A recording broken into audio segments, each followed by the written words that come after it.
Hello బాగున్నారా? ఈరోజు నేను క్లేపాట్లో వంట చేశాను చూడండి. రైస్, సొరకాయ బజ్జీ, బీట్రూట్ ఫ్రై 3 దీంట్లోనే చేశాను, క్లేపాట్లోనే మట్టి పాత్రలో. మీరు కూడా ఇలా ట్రై చేసి చూడండి. ఎక్కడైనా దొరికితే తీసుకొని మంచిగా, ఆన్లైన్లో కూడా దొరుకుతున్నాయి కదా ఇప్పుడు. హెల్త్కి చాలా మంచిది.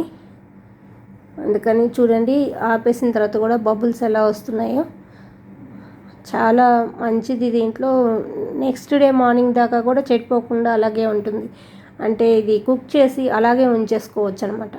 మనం వేరే బౌల్లోకి పెట్టుకోక్కర్లేదు. ఇంకా ఇది సొరకాయ బజ్జీ చేస్తున్నాను చూడండి. ఫస్ట్ పోపు వేసాను, పోపు దినుసులు వేసాను, ఆయిల్ వేసి పచ్చిమిర్చి, పోపు దినుసులు. ఇది తెల్ల ఉల్లిపాయలు అందుకని చూపిస్తున్నాను.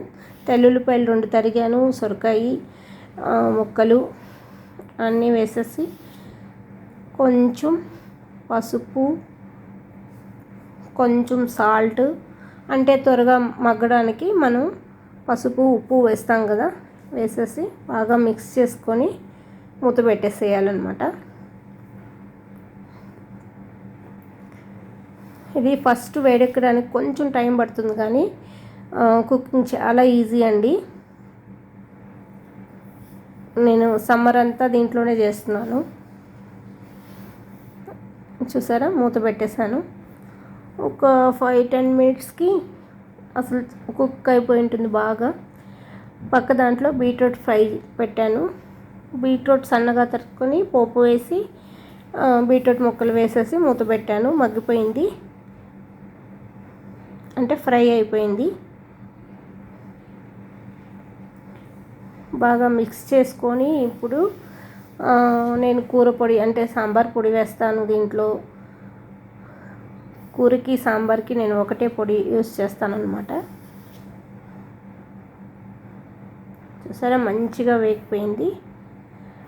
ఫస్ట్ పోపు వేసిన తర్వాత బీట్రూట్ వేసి కొంచెం చిటికెడు చక్కెర వేస్తే మనకు మంచి ఫ్లేవర్ ఉంటుందన్నమాట. మంచిగా ఉడుకుతుంది. ఇప్పుడు కూర పొడి చెప్పాను కదా, సాంబార్ పొడి నేను కూర పొడిగా యూజ్ చేస్తాను. పచ్చి కొబ్బరి లేదు కాబట్టి ఎండు కొబ్బరి వేసాను. కొబ్బరి వేస్తే మంచి ఫ్లేవర్ ఉంటుంది, మంచిగా కూడా ఉంటుంది అన్నమాట. హెల్త్కి కూడా చాలా మంచిది కొబ్బరి డైలీ యూస్ చేస్తే. అందుకని కొబ్బరి పౌడరు, నెక్స్ట్ సాంబార్ పొడి, సాల్ట్ వేసేసి బాగా మిక్స్ చేసి ఒక 2 మినిట్స్ ఉంచేసి గ్యాస్ ఆఫ్ చేయడమే. బీట్రూట్ ఫ్రై రెడీ అయిపోయింది.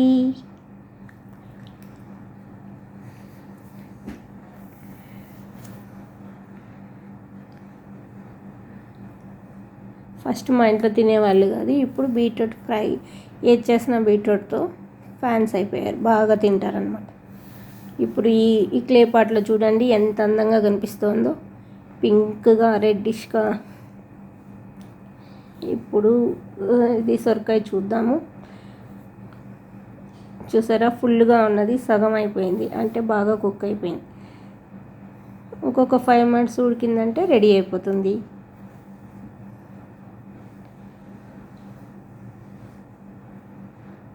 మంచిగా మిక్స్ చేసేసాను, ఆల్మోస్ట్ ఉడికిపోయింది.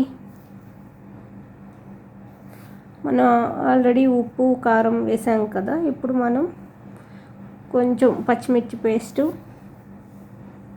ఇది చింతపండు రసం వేసేసి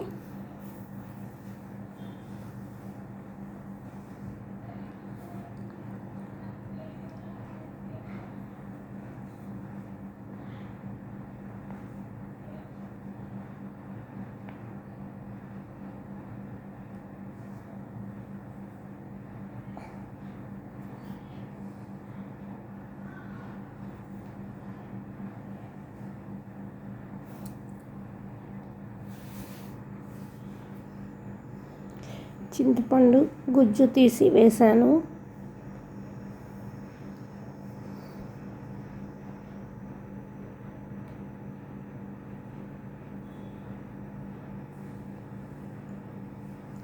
చాలా సింపుల్గా చేసుకోవచ్చు సొరకాయ బజ్జీ.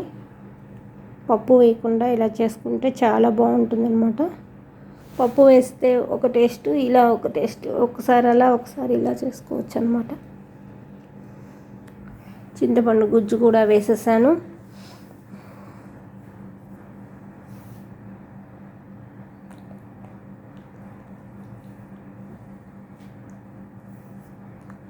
ఆ పులుపు సరిపోతుంది, మేము అంత పులుపు ఏం ఎక్కువగా తిన్నాను అనమాట, అందుకని బాగా మిక్స్ చేసేసాను. ఇప్పుడు మళ్ళీ మూత పెట్టేస్తాను.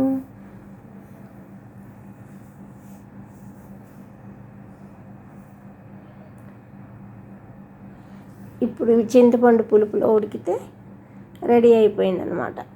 మనం ముందుగానే పోపు వేసేసాం కాబట్టి ఇంక రెడీ అయినట్టే.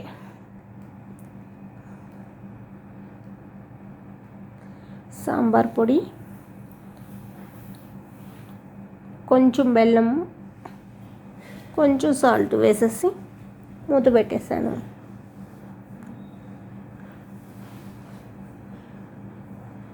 కొంచెం తీపి వేస్తేనే, చింతపండు వాటికి తీపి వేస్తేనే, అది బెల్లం తీపి అయితేనే మంచిగా టేస్ట్ ఉంటుందన్నమాట. అందుకని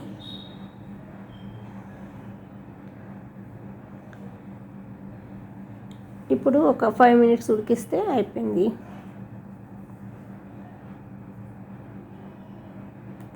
ఈ క్లే పాట్ వాటికి ఇలా ఉడన్ గరిటె కానీ ప్లాస్టిక్ గరిటె కానీ అట్లాంటివి యూస్ చేస్తే బాగుంటుందన్నమాట, స్టీల్ కన్నా.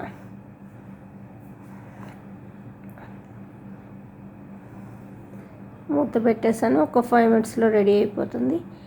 ఇది బీట్రూట్ ఫ్రై అయిపోయింది. స్టవ్ ఆఫ్ చేసేసాను నేను. ఇంకా ఆ వేడి చూడండి, ఆఫ్ చేసినా కూడా అదే చెప్తున్నాను అనమాట.